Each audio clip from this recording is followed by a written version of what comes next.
Eduardo Menem, que fue elegido senador allá por 1983 hasta el 89, y del 89 al 96, y del 98, y del 98 al 2001, y del 2001 al 2005, ¿no?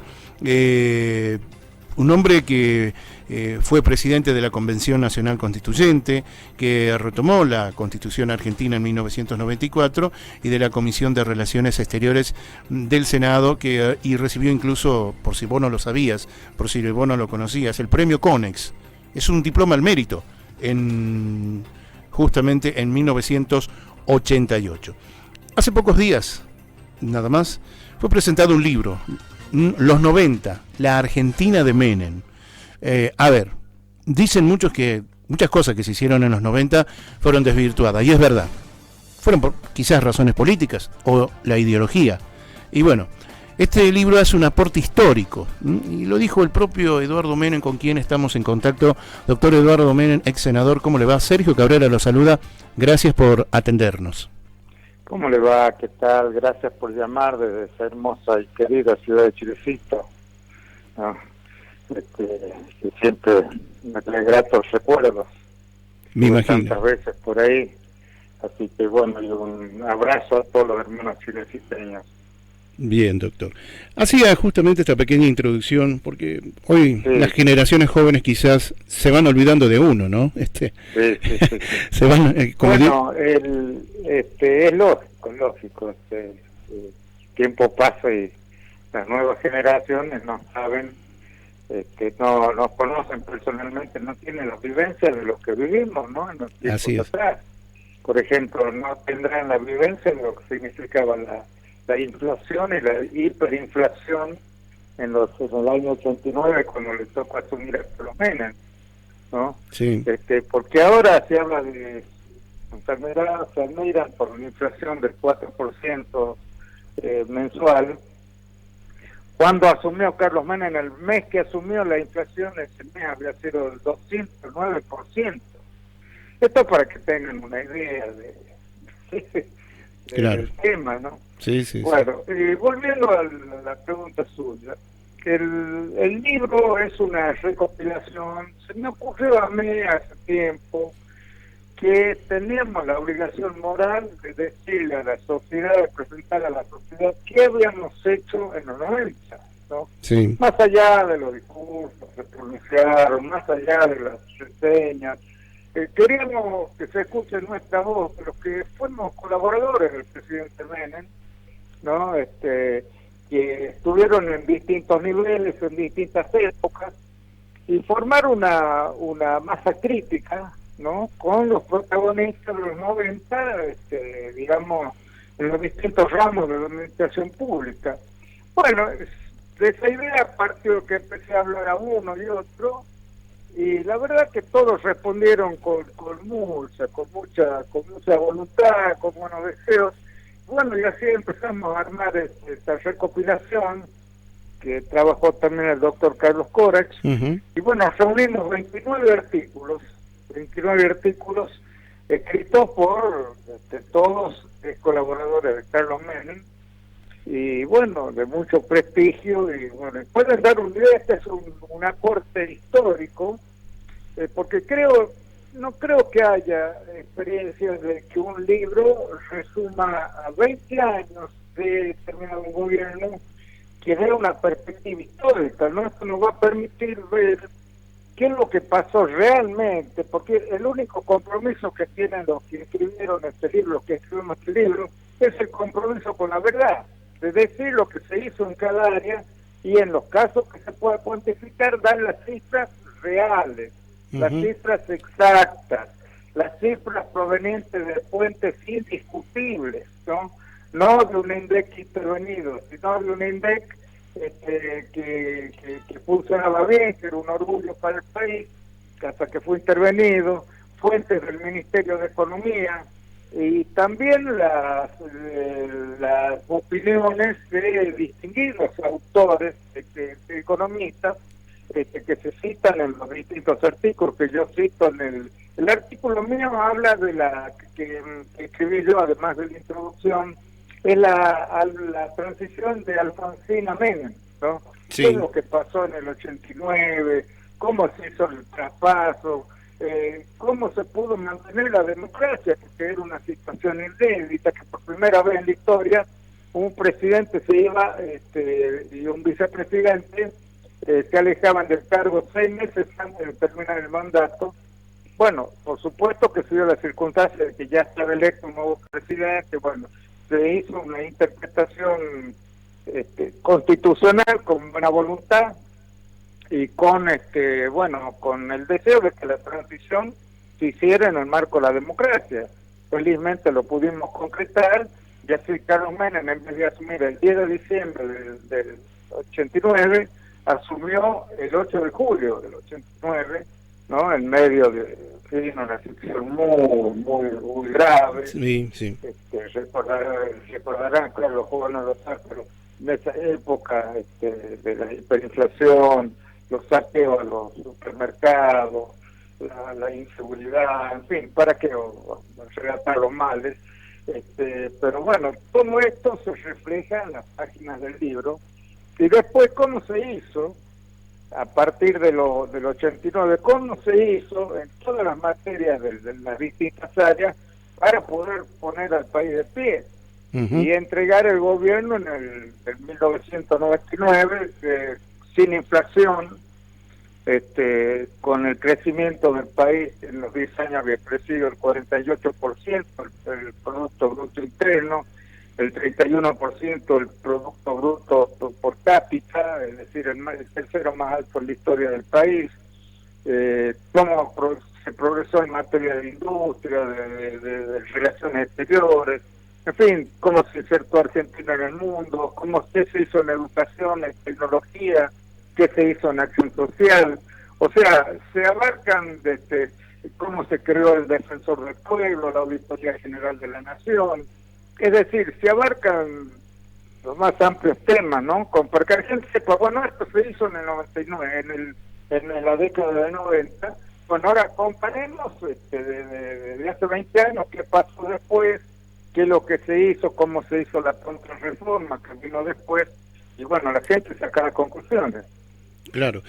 Y usted sabe, lo escuchaba atentamente, doctor, porque yo me acuerdo patente de esa época. Nosotros fuimos parte, no de su equipo, pero sí parte de la doctora Alejandra Oviedo. Tuvimos la dirección de la Casa La Rioja en Buenos Aires, y bueno, nos tocó transitar pasillos de senadores, diputados, y uno le tocó vivir in situ cómo la Argentina empezaba a tomar posición, como usted decía, insertarse nuevamente en el mundo, luego de un largo proceso que tuvimos durante décadas en la Argentina, con tantos cientos de desaparecidos, y nos dejaron afuera. Y fue, me parece, una tarea, por un lado, loable, por lo menos lo que leíamos por aquellos tiempos en los diarios, ¿no? Y por otro lado, titánica, porque había que utilizar la figura de Carlos Menem, había que era un hombre carismático que podía llegar, sentarse a hablar con un presidente de Estados Unidos, con un líder en Medio Oriente. O sea, no era nada fácil. Sí, hoy casualmente estaba con una persona que me preguntaba cómo había sido la visita del Estado de Londres, ¿no? Cómo habíamos estado en el Palacio de Buckingham, con la reina, con el esposo que murió hace poco. Sí. Bueno, y cómo Carlos Menem en todos los países era muy bien recibido. La recepción que se le hizo en el Congreso de Estados Unidos, yo no sé, andaba circulando por ahí una parte de la recepción en WhatsApp, y realmente fue impresionante. Yo estuve ahí, se me ponían los pelos de punta, ¿no? Muy emocionante. Estuvieron aplaudiéndolo como 10 minutos seguidos al entrar. Y eso realmente uno lo siente como argentino, ¿no? Claro, sí, sí. Y además el estar inserto en el mundo significó tener buenas relaciones comerciales, generar un clima de confianza en el país, generar el clima de seguridad jurídica que por supuesto trajeron como consecuencia las inversiones. No pudimos superar la situación grave que recibimos en el 89 si no hubiera habido inversiones. Claro. Para darle un número, en los 90 las inversiones superaron 47 veces a las de la década del 80. 47 veces. Increíble. La inversión directa externa, ¿no? Sí, sí, Porque sí. nosotros no tenemos capacidad de ahorro, entonces si no hay inversión, no hay la creación de trabajo, y si no hay trabajo, cunde la pobreza, ¿no? Claro. Carlos Menem recibió un país con el 47% de pobreza.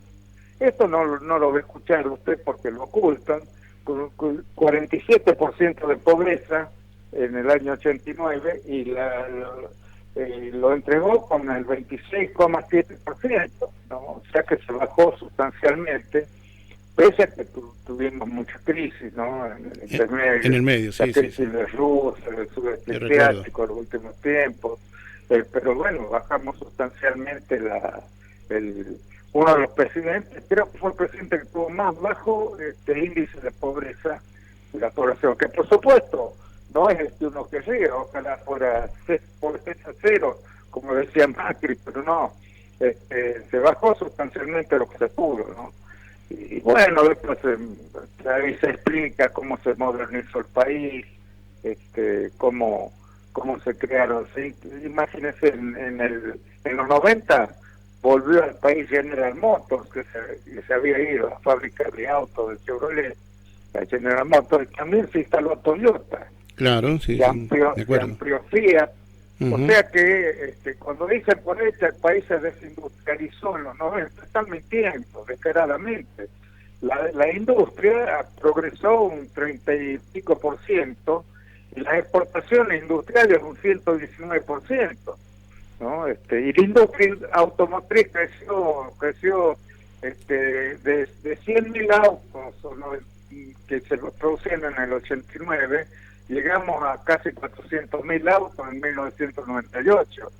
O sea que hubo avances sustanciales. Esto lo queremos aplicar para, digamos, desmentir a todos los que de mala fe o por ignorancia tergiversan los números, ¿no? Sí, así es, doctor. Lamentablemente hoy se sigue denostando lo que fue esa década, más allá de los logros que están a la vista y están palpables, e incluso hasta los marcan la misma historia. Bueno, pero es inentendible. Pero tenemos una Argentina que lamentablemente está tan dividida, está tan dañada, está con una profunda grieta, que todo lo bueno que parece hacerse en un gobierno, para el otro gobierno que llega, está mal hecho. Hay que empezar todo de nuevo. ¿Sabe lo que pasa? Sí. ¿Sabe qué es lo que pasa?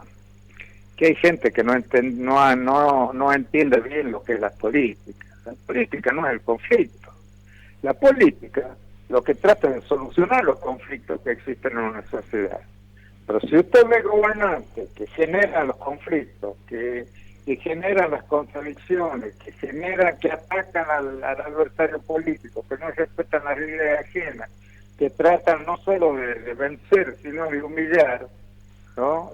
Y imponer autoritariamente sus ideas, entonces por eso se genera la grieta. Fíjese, Carlos Menem fue un presidente que gobernó con el consenso, sin perseguir a nadie, no hubo listas negras en los medios. La privatización de los canales de televisión fue un aporte a la libertad de prensa, se suprimió el delito de desacato. Bueno, y se creó un clima de concordia que posibilitó que en el año 1994 se sancionara la reforma más legítima democrática de toda la historia argentina. Nunca hubo una asamblea constituyente tan democrática y pluripartidista como la del 94, ¿no? Con 19 bloques políticos, en fin, que terminaron jurándole a todos los convencionales, sin portazos, sin abandono masivo, como había pasado en convenciones anteriores, con representantes convencionales elegidos directamente por el pueblo, ¿no? Y ya le digo, con 19 partidos políticos integrando la asamblea, ¿no? Y hubo un riojano, tuve el honor de presidirla por elección a mis pares, que para mí fue el cargo más que más, digamos, me honra en la vida, haber presidido la Convención Constituyente, ¿no? Claro, todo un orgullo, doctor. Y justamente felicitarlo desde ya, el lanzamiento de este libro. Esto ya está en las librerías, ya se puede conseguir. Sí, a partir de hoy ya está en las librerías, en edición papel y también está en edición digital. Bien. La editorial es una de las más importantes, ¿no? Una de las más importantes. Entonces, bueno, espero que llegue a todos los rincones, ¿no? Yo creo que sí, va a tener un éxito porque me parece que mucha gente va a tener o siente ese pequeño interés de volver a revisar la historia y realmente saber lo que pasó, como lo decía usted, en los 90 y bueno, que de allí vayan sacando sus conclusiones, doctor. Esto sirve para políticos, para historiadores, para gente que le interesa el país, conocer nuestra historia, conocer, en fin. Y también es una experiencia, ¿no? De las cosas que en un gobierno siempre se cometen errores, que uno los asume, por supuesto. Lo importante de esto es que esta experiencia es para que se haga lo que está bien y no se haga lo que se hizo mal, ¿no? Exacto. Yo lo que digo es que, por ejemplo, cuando se desacredita así por razones, por intereses partidarios una acción de gobierno, se está malversando una experiencia que puede ser positiva. Por ejemplo, ¿cómo hicimos para salir de la hiperinflación, ¿no? Que puede ser utilizada, claro, por los gobiernos actuales. Las circunstancias distintas, pero bueno, siempre se pueden sacar enseñanzas. Bueno, en el libro, por ejemplo, se explica, el Horacio Liendo, que es uno de los que participa, explica, él fue el autor de la convertibilidad, sí, que fue, por supuesto, llevada al gobierno por Domingo Cavallo, el ministro de Economía, pero el que la ideó fue Horacio Liendo. Sí, me recuerdo de eso, sí. Sí, bueno, y él es uno, bueno, también en el libro escriben Alieto Guadañi, que usted lo habrá visto, siempre escribió sobre educación y medio ambiente, Rodolfo Barra, que fue miembro de la Corte Suprema y también convencional constituyente, Alberto García Lema, que también fue procurador y fue convencional constituyente, es decir, hay autores de mucho prestigio, no solo por los cargos que ocuparon, sino por sus otras actividades. Hay un artículo muy bueno de Jorge Castro, ¿no? Susana Decible en materia de educación y tecnología, ¿no? Son aportes muy valiosos, ¿no? Realmente, sí, para que la gente lo tenga en cuenta y especialmente los jóvenes, ¿no? Para que revisen un poco la historia, porque nosotros, como decimos en la vieja jerga popular, ya estamos doblando el codo, hicimos nuestro aporte y los jóvenes son el futuro de la Argentina, pero que, bueno, tengan valores y sepan lo que realmente existió y no dejarse llevar hoy por tanta tecnología y noticias tan falsas que dan vueltas por allí y ensucian a tanta gente. Sobre todo el consejo a los jóvenes para que se metan en política, que no se queden al margen y decir, bueno, la política no sirve, no. La política es la que, detrás de la política está la educación, está la salud, está todos los temas vitales de la sociedad. Si no le interesa la política, quiere decir que no le interesan tampoco las cuestiones que hacen al interés general. Exacto. Porque las decisiones las toman los políticos. Sí. Y si no se meten y no forman parte, bueno, después que aguanten las consecuencias. Sí, y esto sirve también para que los ciudadanos sepan elegir a sus gobernantes, que elijan a los que tengan condiciones para gobernar, a los que demuestren interés, que tengan vocación de servicio. Eso también es para los ciudadanos, ¿no? Sobre todo para la juventud. Bien, doctor. Lo saco de este punto, doctor, ya para ir cerrando, porque sé que está ocupado. Hace poco tiempo se ha empezado a hablar en la provincia de La Rioja el tema de la reforma de la Constitución. Hubo doctores como el doctor Durán Sabas, que dijo que no es el momento para hacer una modificación en la Constitución, más en la época que se vive de pandemia, donde la gente está preocupada cómo salvarse, ponerse una vacuna o conseguir un trabajo. Bueno, hubo otras personalidades del arco político que estaban en la vereda del frente que también afirmaron lo mismo. No es el momento, sí se puede hablar a futuro, pero ¿cuál es el interés o el apuro de empezar a hablar de hacer una modificación en la Constitución en épocas actuales de cómo se está viviendo, no solamente la provincia, sino el país. ¿Usted qué opinión le merece el llamado que hace el gobernador de la provincia? Los procesos constitucionales llevan su tiempo, los procesos de reforma constitucional, vea que nosotros desde la reforma del 57, promovida por un gobierno militar, ¿no? Y donde está proscrito el peronismo, y sé cuántos años pasaron para que recién se haga una reforma constitucional. Eso no puede ser una cosa improvisada, y tiene que partir de consenso, como fue la Convención del 94. Claro. Consenso de las dos grandes fuerzas políticas que reunían prácticamente cerca del 80% de la opinión pública, ¿no? Tiene que ser por consenso, no puede ser la imposición de un gobierno, tiene que conversarse con todos los sectores de la sociedad, para ver y decidir qué es lo que se quiere reformar, porque la Constitución de La Rioja ha sufrido ya varias reformas, y bueno, hay que ver qué es lo que se quiere reformar, para qué, cuál es el sentido. Recién yo puedo emitir una opinión, bueno, esto está bien, esto está mal, no para que se haga ahora, sino para que se estudie de acá para adelante. Sí. Yo creo que hoy estamos con otras urgencias, ¿no? Pero se puede empezar a estudiar, ¿por qué no? Alfonsín creó el Consejo para la Consolidación de la Democracia en el 86 para estudiar una reforma. Y bueno, ahí hubo estudios, en fin, que después nos sirvieron a nosotros también para la reforma 94. El Partido Justicialista creó una comisión de juristas para trabajar en la reforma, lo cual tuve también el gusto de integrar. Los radicales integraron notas, bueno, los otros partidos también. O sea que tiene que haber un profundo estudio y un consenso, ¿no? Un consenso generalizado. Claro. Para que sea realmente la expresión de la voluntad popular.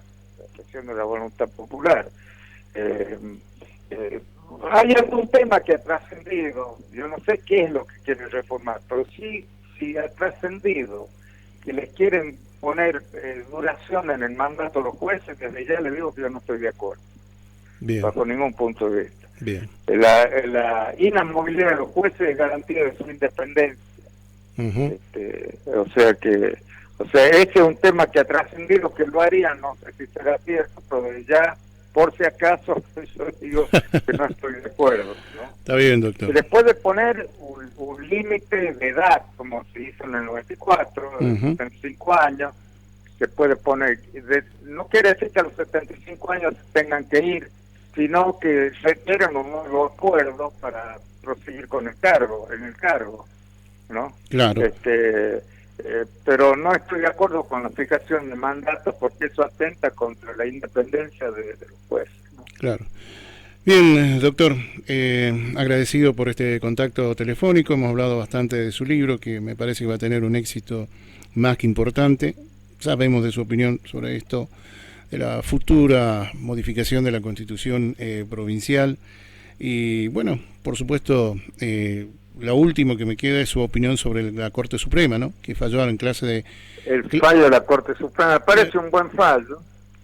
Se respetan las autonomías allí, ¿no? Se hace hincapié en las autonomías. Usted fue un defensor de las autonomías. En el 94, yo casualmente estos días estuve escribiendo, porque estoy haciendo un libro sobre la Convención del 94. Casualmente estos días estuve escribiendo sobre el tema del federalismo, ¿no? Y uno de los puntos principales del federalismo es la autonomía municipal, la autonomía provincial.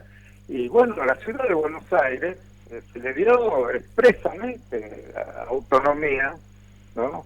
Que tiene una autonomía, no es una provincia, pero tiene una autonomía similar a las provincias. Claro. Entonces, y además, como tienen las provincias, digamos, poder de policía en materia de educación y de salud. Entonces, no cabe duda que el decreto de necesidad y urgencia que impuso, que estableció, digamos, disposiciones en materia de escolaridad, en fin, me parece que se excedió en las facultades del Poder Ejecutivo Nacional. Lo cual me constituye un grave error, porque además el decreto de necesidad y urgencia es para casos excepcionales. Nosotros estamos con una pandemia de hace tiempo, bien podría haberlo sometido al Congreso, está en funcionamiento. ¿Por qué no sometió al Congreso, donde están representadas las provincias, ¿no? De todo modo, no cabe duda que hay una violación de la autonomía de la Ciudad de Buenos Aires y una violación en cuanto ha avanzado en materia educativa y de salud, cuyo poder lo tienen las provincias. Ese poder no se lo han delegado a la nación. La nación únicamente ejerce el poder que le delegaron las provincias. La competencia originaria la tienen las provincias, ¿no? Porque las provincias fueron anteriores a la nación. Claro, es entonces verdad. La nación tiene poderes delegados. Y además con el tiempo, se sabe que se transfirieron escuelas, se transfirieron servicios. Entonces eso es digamos, competencia provincial. Y en este caso de la ciudad de Buenos Aires, que es se llama Ciudad Autónoma de Buenos Aires. Y la autonomía significa darse sus propias reglas, sus propias leyes, su autarquía, en fin, todo lo que significa la administración propia, que es la autarquía. Pero también hay la autonomía, como dice la Constitución respecto a los municipios, en lo institucional, en lo económico, en lo financiero y en lo político. Claro. Entonces, no puede un decreto en necesidad de urgencia, además de que están pésimamente regulados, no puede invadir jurisdicción como han hecho en este caso. Claro, sí, es todo. Bueno, así se manejan hoy los tiempos, ¿no? Donde la política prevalece sobre la racionalidad y prevalece sobre los derechos constitucionales de los ciudadanos y violando obviamente las autonomías de cada una de las regiones, ¿no? Sí, efectivamente. Y bueno, en el fallo de la Corte, está firmado por dos juristas que fueron convencionales constituyentes también. Claro, conocen muy bien. Doctores Rosati y Maqueda, que bueno, trabajamos juntos en todos estos temas. Sí, me acuerdo. Sí. Y acabo de leer un artículo del doctor Antonio María Hernández de Córdoba, jurista que fue por el radicalismo, que se especializa precisamente en temas municipales y provinciales, ¿no? Tiene escritos libros, todo, y coincide con esta opinión de que se violó la autonomía de la Ciudad de Buenos Aires. Claro, claro. Doctor, no le robo más tiempo, interesante la charla, y esto también nos pone y nos aclara un poco, ¿no? Un cuadro de situación que por allí uno vive acá en La Rioja, en Buenos Aires es otra cosa, pero bueno, esperemos que en el futuro no nos toque a nosotros, no creo, pero por lo menos dejar en claro todo el concepto de lo que son las autonomías, de cómo se deben respetar, y que por allí el Estado no puede avasallar en la puerta de la casa de un vecino y decir acá estoy yo soy el Estado, ustedes salgan afuera. Efectivamente.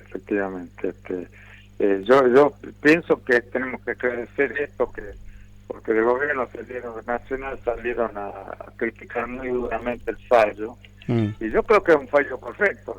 El enfoque que le dieron es correcto, ¿no? Claro. Más allá de los intereses políticos que puedan tener los que se sienten afectados por el fallo. Sí. Doctor Eduardo Menem, agradecido por la gentileza de dialogar con nuestro medio. Nuestra señal llega a lo largo y ancho de la provincia a través del videocable, de los dos sistemas de videocable y de la radio y a través de una página de internet, y desde ya agradecido, y seguramente más adelante estaremos charlando a medida que vaya cuando guste, todo lo que sea esclarecer este tipo de temas, yo estoy a disposición, tengo el deber de hacerlo, así que cuando me quieran llamar yo estoy dispuesto, ¿sí? Perfecto. Y sobre todo viniendo de ese pueblo tan hermoso como Chilecito, le mando un abrazo a todos los hermanos chilecisteños. Gracias, doctor. Que tenga buenas noches. Hasta pronto.